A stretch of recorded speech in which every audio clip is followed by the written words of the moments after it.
times we fall victim to circumstances. So many times we don't believe in second chances. No benefit of doubt, no way out, nowhere for me to turn. Where to go on, go on.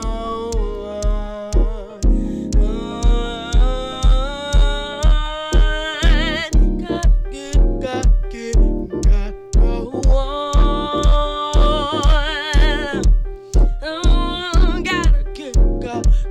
Gotta go on. Hey, Monica. Hi. How are you?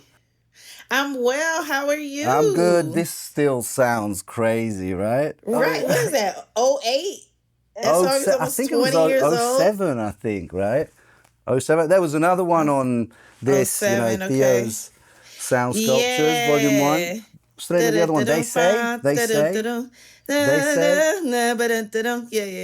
That was actually the record that I'm pretty sure it kind of, introduced me to you. Okay. Yeah, that was the record, because this is like the original. I mean, I bought this ages ago, and I remember, it hit me hard. Where'd you buy it from?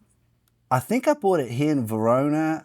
There's a record store here in Verona called Le Disc, Okay. and they had all the Detroit stuff, and he's Paolo, the owner, is a real fan, so I think I put it there at the time, and yeah, it was 2007, so nearly 20 years ago, and I could see you were vibing to the track still. So how do you feel about it after 20 years?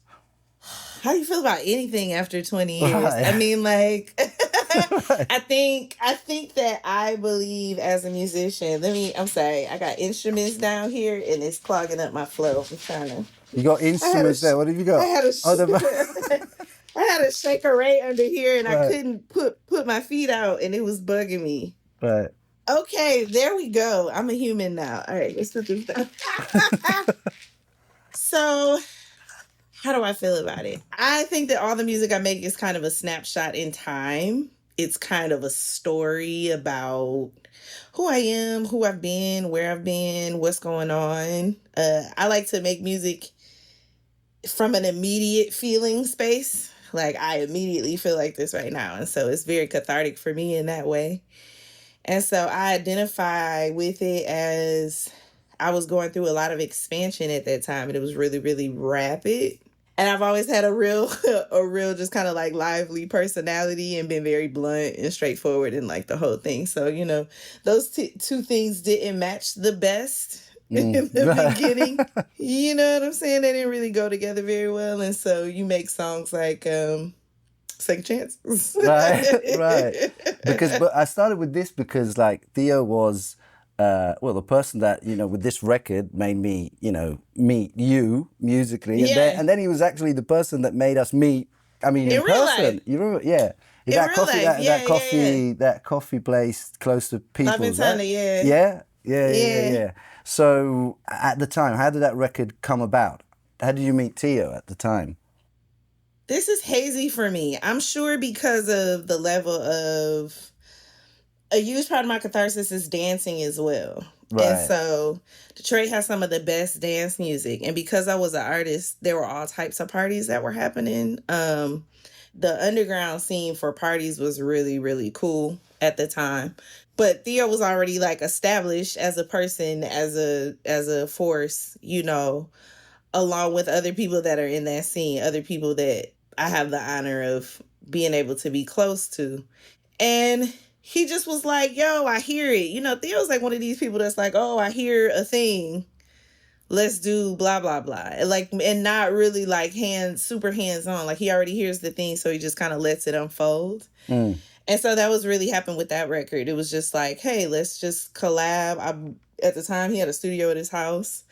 So it was like me and my partner at the time went over there and just like vibed and made the record. It was like super simple. Was this before or after the because your first album, Portraits of Me, Portraits right? of Me. Was that around the same time, right? Yeah, everything kind of happened all at once. I think if you say '07, then it's like when the record came out in '06, we did a lot of work. And when I say we, I mean myself and Silent Riot. Did a lot of work to push the record in the city, to start performing, to do a bunch of these things, right? And so I think when you start to cook in the D, like it's, it's a few people that are always paying attention, or it becomes a conversation. And so I think that's a little bit of what was happening. People were starting to be aware that I existed, and that I was a really gifted performer.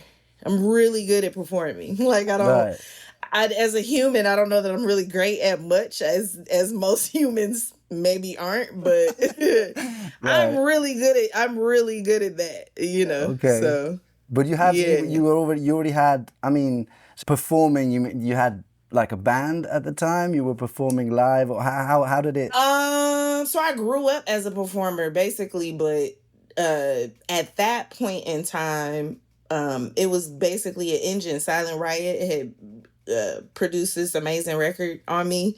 I had written all the songs, and it was like, cool, let's get out here and perform it. So it was like, guerrilla style, like, hey, there are 3 places that have an open mic today. Let's hit on 3. Right, okay. Like, it was, we really did that until people were like, oh, she's actually, we want this. How do we do this? And then it shifted into a whole different thing. And then I think, when your voice is interesting and your performance is interesting, people want to see you with other interesting people. I think the collaborative nature of my career is probably exactly why I'm still doing it. Because a lot of the music I've made has been collaborative in nature. I mean, So those were the spaces basically where, because you did so many songs with Gido, with Dwele, right? And there's that Make Love to Me. With That was with Zoe. That's like 10-minute incredible track.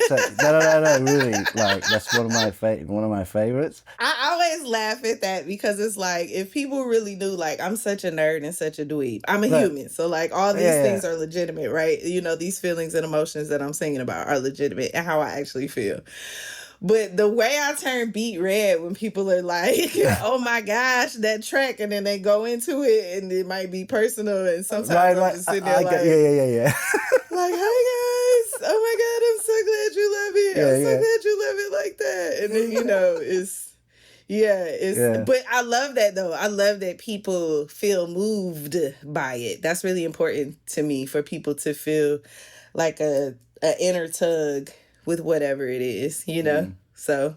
And you're you were born in Detroit, right? Or not? Technically, I was born in Oak Park, which is a suburb of Detroit, basically. Okay. And then I kind of blew it, like, growing up, my parents were divorced, and so I would be in the suburbs with my dad, and I would be in the city with my mom. So I kind of got a twofer, and I got to see a lot of different types of things. So it was interesting.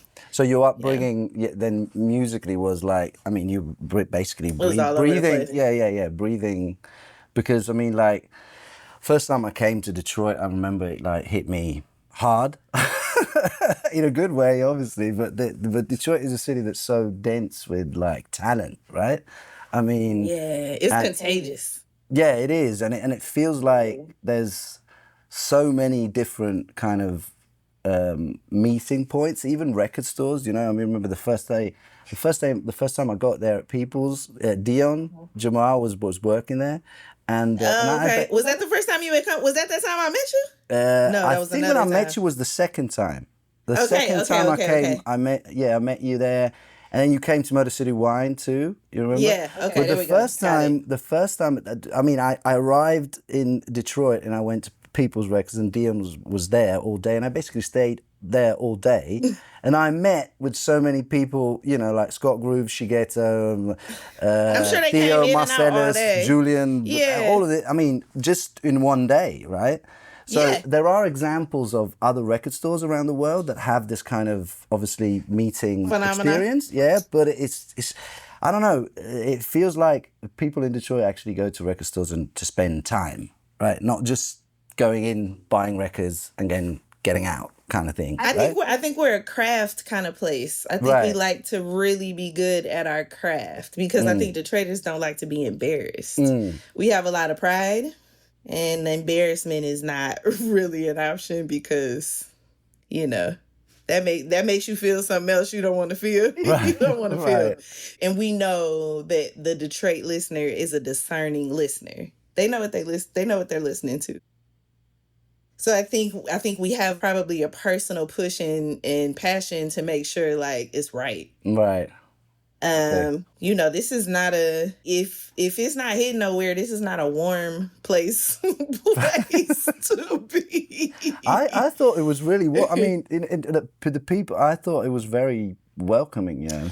Like, no. I'm not saying that. That's not what I'm saying. Okay. We're saying two different things. I'm saying that if you are from wherever you are from, this generally is the case. Right. If you are from here, people hold you probably to a much higher standard than people who are not from here. And then also, they're much more discerning on kind of what you got going on. Not judgy, but just a very refined ear. I think the fans in Detroit are refined. The ear is refined. And so I love you. That one was a little different than the last time. You know, like it's that. It's that. Right. So you get challenged every time. You're going to get feedback kind of every time, no matter where you at or There's who you feedback, are. You're going to get feedback. Right, yeah, okay. And I love you, and I'm gonna give you a hug, and next time I see you, and let's go to lunch. It's all of that at the same same time. So yeah, it keeps you on your toes. It keeps you aware. Self-check is the best check. It keeps you in check. But a place like this does.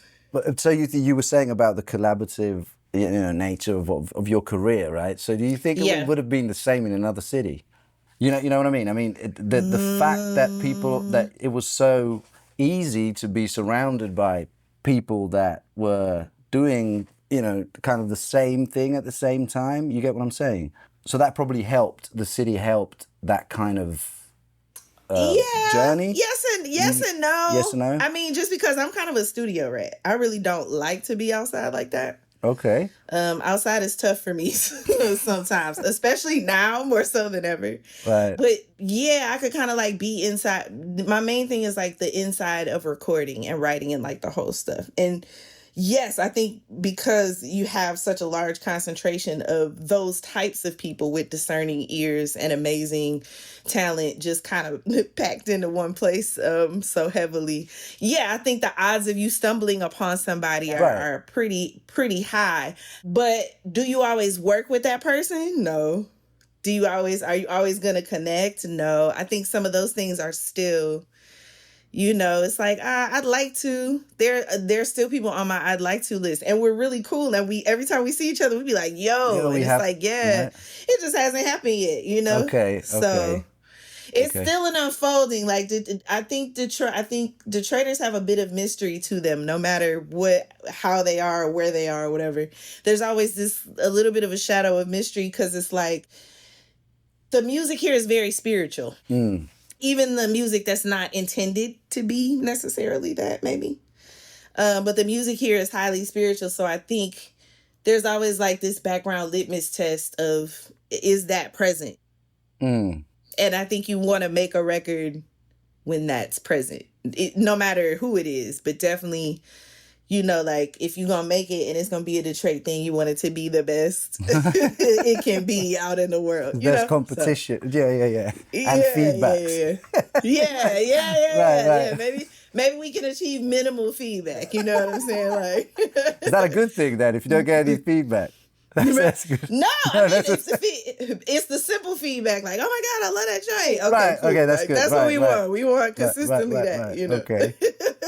Have you got any memories of those times? I mean, like your connection with kind of the hip hop, Detroit soul and hip hop scene at the time when you did your album? I was just a wild woman, and I would go out dancing all the time, and I'm very like gregarious, and I like to meet people, and I like people. So I would just be out dancing, living for the music, the motion of it, the feeling of it. And you meet people along the way, and like these are some of the people you meet. Like I remember one of the last 4 chairs, like standing outside and like talking running into Marcellus and then running into Theo and talking to them actually about rap music of all things. I was talking about how like, oh, I did this track with Marv 1, blah, blah, blah. I want y'all to catch it. They was like, oh, yo, Marv is a beast. Yeah. So we were like, not even really, it's just that kind of. Yeah. And it's kind of always that, even popping in the store. I think that's what People's really is. It's like this ongoing conversation. That's it, yeah. About that's why I love that place. Like, I was there for 2 years. I loved it. It was like this ongoing conversation of all things music and all things creative. And it's never ending. It's such a resource. Right. I've gotten so many like equipment questions answered on a random Saturday. Oh yeah, like, yeah. You know what I'm saying? Or just, oh man, if you like so and so, have you ever heard da da da? Right. And another thing I remember is like the whole feeling of like no pressure in terms of like time. I mean, I need to go here, I need to go there, I need to do this. Everything kind of felt very kind of mellow. You were on Detroit time. Yeah, I mean, we're here, we can speak for 2 hours, 5 minutes. But I think that's a spiritual thing too. Like, I think Detroiters really move on that internal energy. Like, we very much like, oh, I'm at the party because I'm at the party. Okay, right. I'm not supposed to be at the party. I'm not at the party. My energy dictated that. Right. And so the movement in this place is very much, but people are really there. That's like what I'm saying. Too. People are really there in that moment. They're really there. It's they're present. Right. Which is something super present. Trust me, you don't get. I mean, I don't get that often. You know what I'm saying? I don't, because I try to build it into my existence on a daily basis. I need it. But I hear you though. And I empathize with that. I feel like there are spaces in responsibility wise that I feel like there are spaces in my life that are like that. But for the most part, like, that's the only way I can keep the tunes coming is to have that authenticity. It's a requirement for me. Starting with self, obviously, but a requirement, yeah. I agree. Yeah, like out in the world, like I require to be this kind of energy. If it's not really this kind of energy, I'm not really available to. Right. No, it's true. But I'll see you later, and I hope it goes well. Right. Just kind of that. Right. So. And so let's fast forward. I think this was like 2 years ago, 2023. Yeah. I bought this in New York, by the way, at Cosmic Arts. Did you? One, yeah, okay. Yeah, because I had the digital of this. It's how to dress well in the dark, right? It's called. Yeah. Right? I've worn this out, so we gotta get you. I gotta send you a new one. Yeah, I gotta send you a new one. I'm gonna play Release. Okay.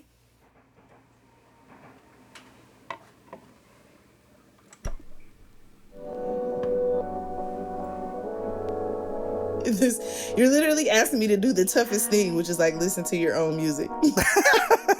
Right. The heart and the mind is still a mind. Be understanding. This is so good. I was in a place. Don't forget that everybody got a different type of way they gotta situate.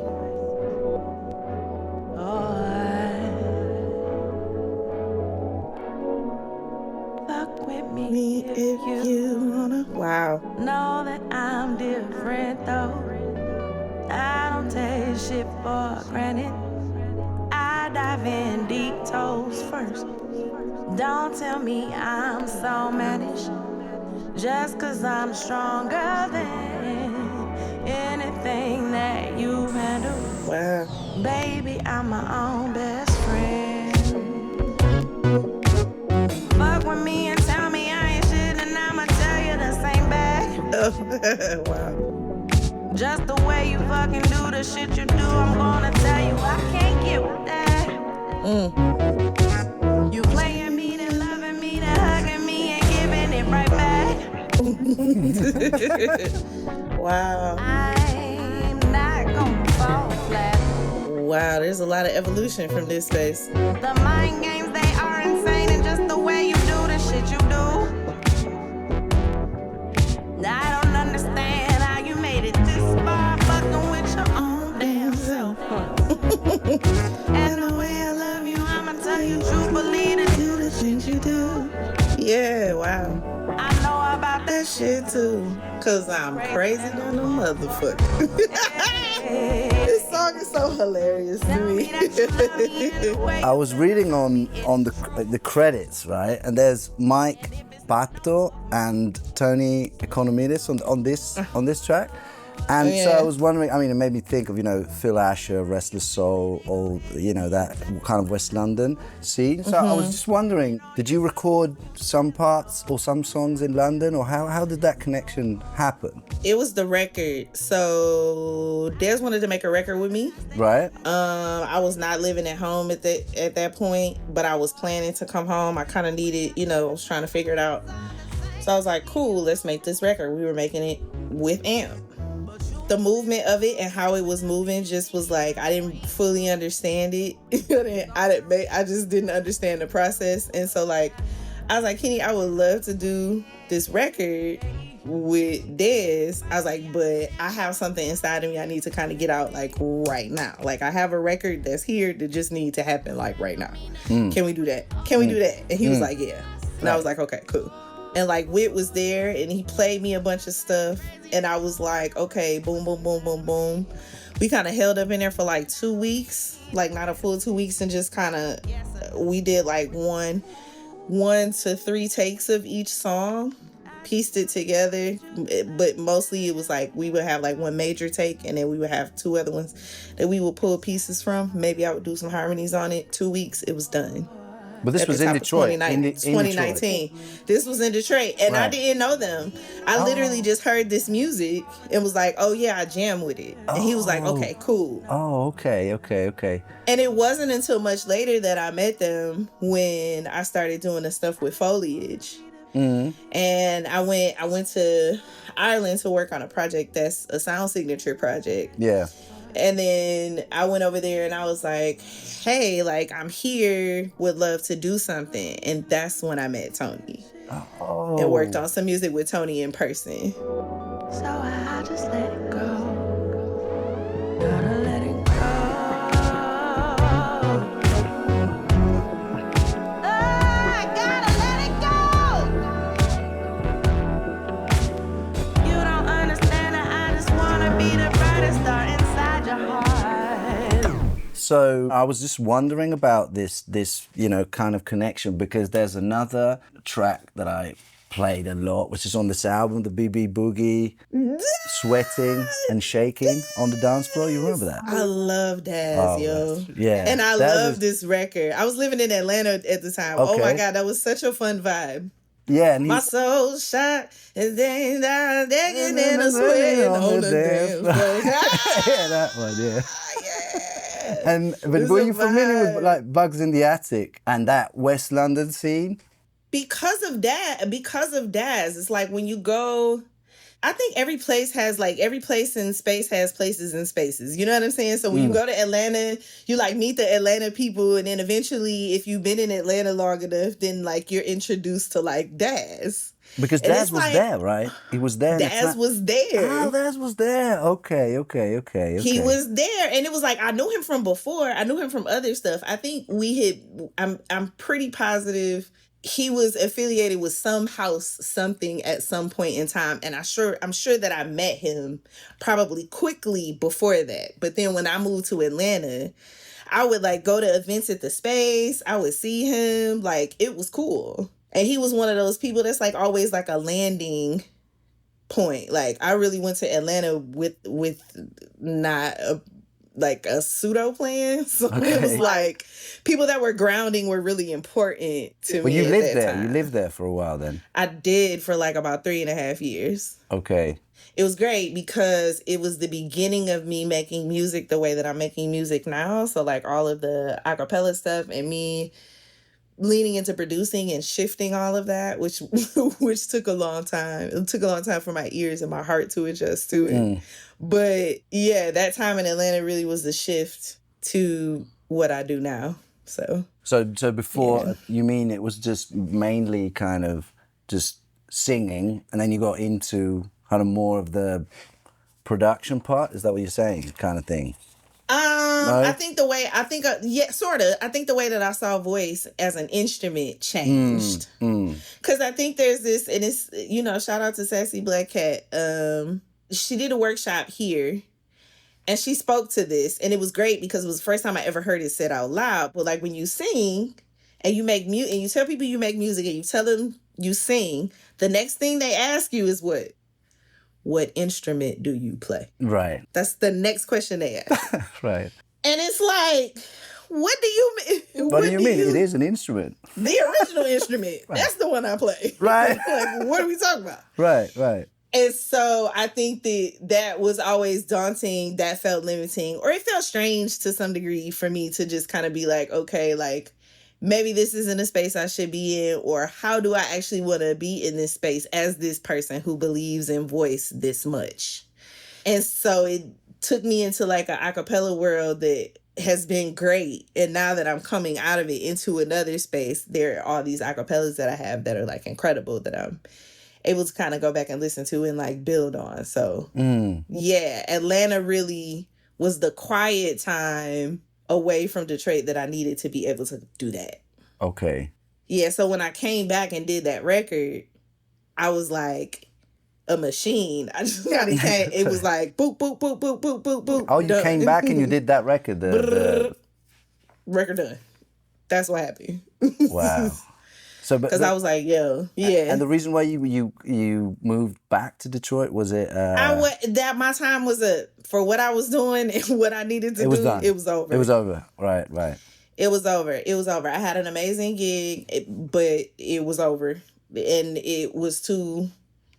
Yep, nope, done with that. It was too corporate. It was too. I can be good in those spaces. Those aren't necessarily my spaces of choice. If they're community laden, if there's like a huge community connection, or if it's really a subject of interest, yes. But otherwise, I can't really operate like that. So it's like, you know, it had a time limit.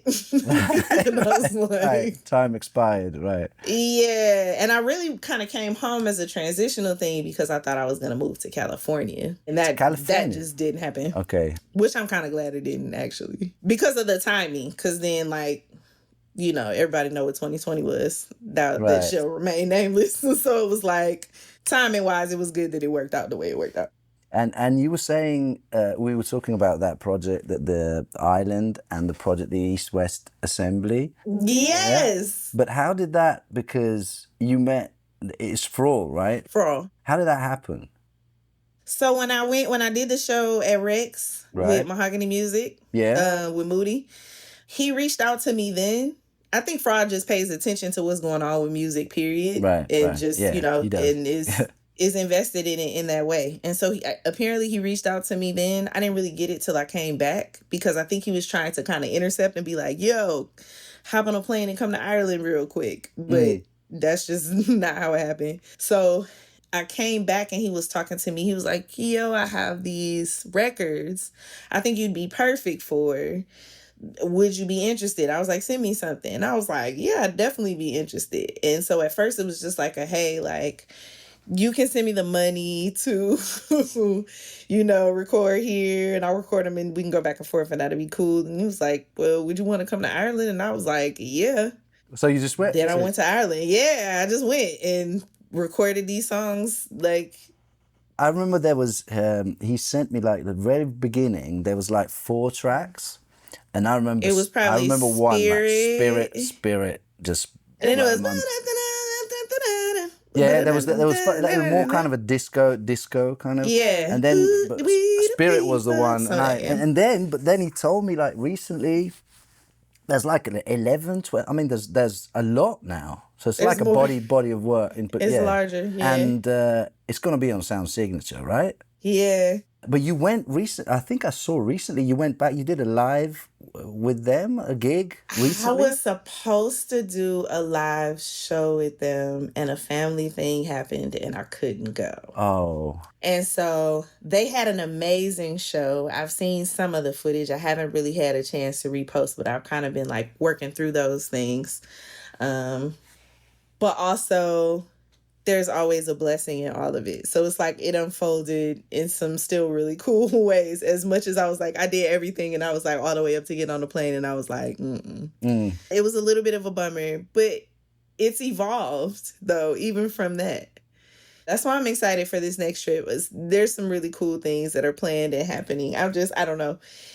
Yeah, he hit me and I ended up, so I didn't go. That would have been my 4th time. So my 4th time is coming up again soon. Okay. But yeah, we just went back and forth and did these records. And then they brought Theo to play with Brian Jackson at a festival in Cork. And I went that time. So I was able to just kind of like witness the festival, witness kind of the coming together. And it was really cool. So yeah, I'm excited for the project. So you still like to perform? I mean, the live thing is still it, because you said earlier, I don't want to go out much. I like the studio. It's different now. I think my connection with it is different. I think it's less performative for me now. I think there's like the message is the most important thing. If that makes sense. It's like it's very much about kind of like downloading the information, like the connection, people being connected, people being able to hear loving unifying messaging in the now. Right. So I think, and I take it really serious, especially right now, because it's like so much going on. And so, yeah, so I am performing, but it's a little different. Like I want to really sing, like, and have that be the focus. So there's my excitement in that. So the thing that's curious is like, obviously, like collaborations, which, you know, as you were saying, they were important, that's central in your career, you know. Obviously being in the same room with someone is one thing, but then doing things like distance is another thing, which, you know, you just say straight away, you say, oh, it can't match that, you know. But maybe, do you think there's like there are some things maybe that, I mean, if there's a connection, obviously not physical, you're not there in the same space, but there is kind of a reason why that is happening, right? Do you think still there can be that same... You can have a spark. You can have a spark with a piece of music. It doesn't mean a physical presence is necessary. You can have a spark from a conversation. You can... It doesn't always have to be necessary. I think that the depth of it hits a lot different when you are there. Right. The depth. Yep. It goes much deeper and wider. Like the base is, like the foundation is stronger when you're there. Of course. You know, but sometimes it's cool because sometimes I feel like a kitten with a ball of yarn. I'm like, cool, somebody just like alley-oop me this thing and let's like see, oh, what's in there? Okay, cool, let's do this and da-da-da-da-da. I just kind of send a bunch of stuff. Oh man, this is what I hear. And then they edit it to their, like I've given you a lot of paint to work with. Tell me how the canvas turns out. Right. Right. Because that's fun too. There's a challenge and a fun, you know. But again, like I told you earlier, like I'm the studio person. I like these things. So I like to be there in the studio. I like to be here in the I like that portion of it. It's my favorite part. Okay. Dare I say? In the studio, but I say, right. On your own or with other people. I mean, the same thing, but it's my favorite part. It's my favorite part of making music is the studio. Performing is a close second. It's just becoming further. Soon the second is becoming further. I think it's just because it's like I think that the curated audience is tough. To get a person to do person things, like sit and listen to another person, can be tough. The attention spans in a way, you know. And it's like I'd rather do it in smaller spaces where I really can like look in people's eyes and connect with them. I like small venues. Like I'm becoming I know what I need to kind of make that be what it's supposed to be, you know? And so like that means, okay, I'm more discerning about shows. I love shows, but I want to be like in the right, the right space. In the right show. Yeah, the right show. Yeah, definitely. Maintaining the energy, you know? Yeah, because I mean, I was meaning to hit you up for, you know, a long, and when, you know, Edo he's doing now. He just put out his first album, you know, and there was congratulations. yeah, congrats. Okay. And basically, there was that track that when I heard that, I said, you know what, we should try Hit Up Monica, you know, just because it sounded like something you would groove on. And that's the way it just went. I mean, so that's the reason why I was asking you about, because obviously, you know, I understand the input, but then there are some things that just kind of, well, let me hear you up, see what happens. And like you said, I'm going to put these things out. That was a fun one, though. That was a fun. But you could tell you have, yeah, because you did it, yeah.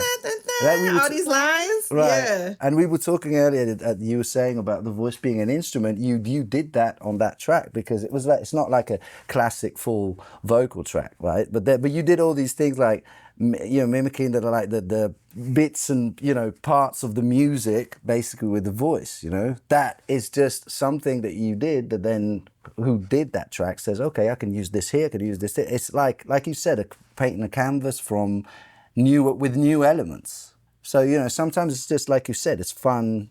It works, I think, you know. I mean, it doesn't always work. Sometimes it's just a jam. I think you kind of know whether it's not going to work or not, though. Yeah. Like early on, like in the conversation, like you can, like conversations kind of are very telling. Like if you get the person's kind of generally excited, they understand what you're talking about, it's going to work. Right. Kind of anything other than that, right, it's not gonna work. right. And you know, the more you do it, the more you like, let's maybe put a pause on it. Right. Let's maybe wait on it, you know, because it's like, no, when I heard it immediately, I was like, yo, this is amazing. It was so, I loved the industrial nature of it. Mm-hmm. And it felt very, it felt like being able to kind of like paint that way, or just kind of like do these like horn kind of sounds, or it was weird. I heard horns honking. Yeah, it was like, I remember when we first listened to, you know, the parts you sent, there was like the horn parts you did with the voice. It was like, well, wow, wait, I mean, what's that? Wait. It was, yeah. And Edo, you know, I'm happy for him because like this is his first album, and I think this was like the right thing, and it worked perfectly because. But you haven't got a home studio, have you? Or do you? So it's kind of like pre-pro. Everything at home is like pre-pro. I don't ever finish at home. For me, it's like no. So you lay down like kind of ideas, because I feel like I like to be collaborative about that, because I like to have other ears. I like, you know what I'm saying, like that. I feel like that's because you're gonna have other ears on it, so it like makes sense. That part is collaborative for me. So pre-pro, like vocals and certain things, the initial maybe ideas, like and then ideas, or even like recordings that end up even parts of recordings, even stuff that can be like kind of smushed together to make a new sound. Like that's really what I like to do, is like take the voice and be like, yo, the voice is a lot of different things, let's try it out. Right. And people I think when they really kind of sit and process it, they're amazed that like, no, I think I've worked really hard to make the voice an instrument that's like a SP404, like a MPC. Like that's really important to me, to be able to have that kind of accuracy and ability to kind of just vocalize in that way. Right. That's fun for me. That's the music nerd in me loves that. So right. Right. That's what's fun. That's what makes the whole process fun for me. So I'm gonna play Automatic.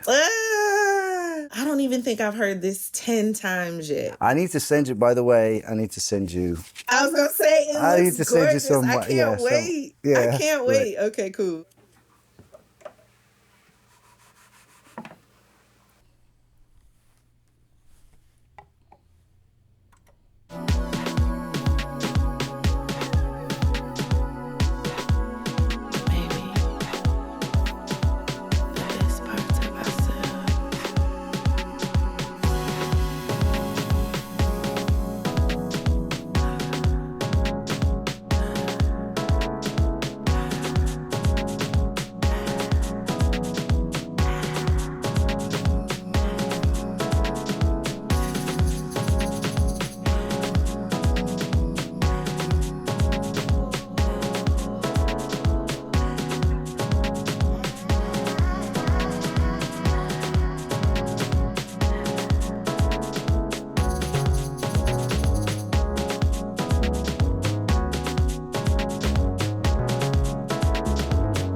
to listen to this again today.